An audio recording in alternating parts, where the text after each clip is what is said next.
Hey everyone, Fornol here with another episode of Bespoke Synth, making some ambient music or ambient noise, whatever you want to call it. This is my fourth attempt, my fourth track, I guess you could say. And I'll just briefly explain it and then we'll just listen to it run for a few minutes.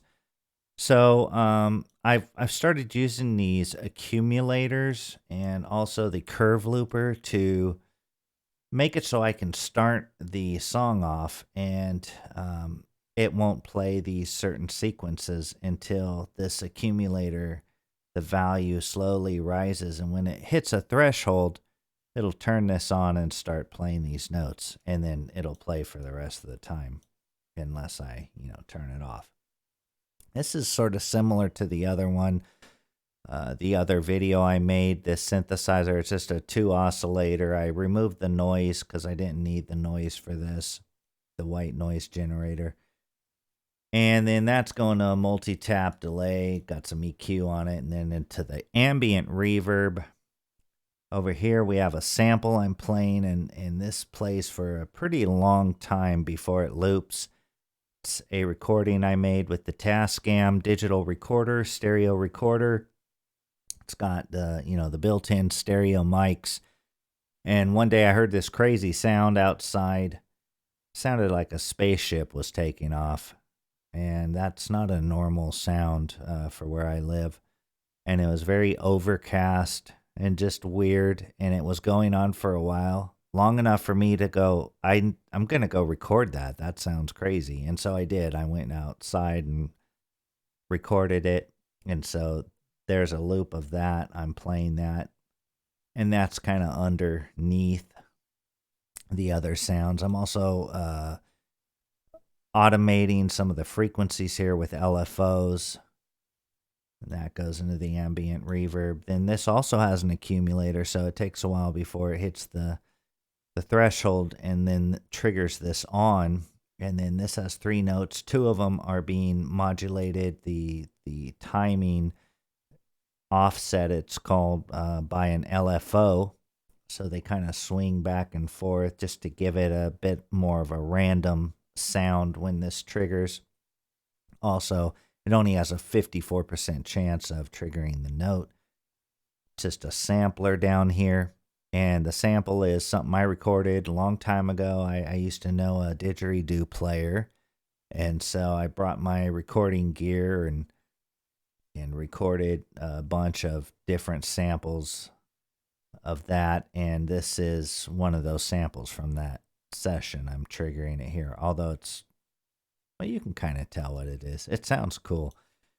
Then I've got a curve looper over here triggering this sequence, this note canvas, and all this is doing is when it's down here, and I kind of want to change this. When it's down here, when the time, it just slowly goes down, and then up, and then it loops over time. When it's down here, this is off, and when it's up to this point, it turns this on. So it's just kind of starts out the song without it, and then has it on for a while, and then turns it off and then back on. And I'm also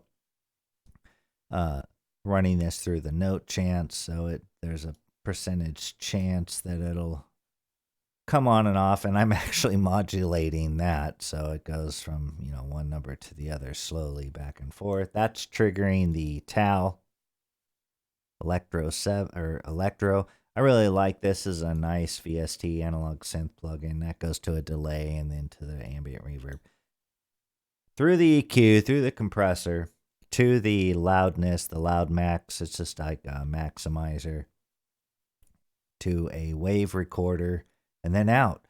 So I'm going to go ahead and start this, and we'll just check it out for a while. I hope you guys like it.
Okay, well, that's good for this one. So thanks for checking out the video. I hope you like the sounds.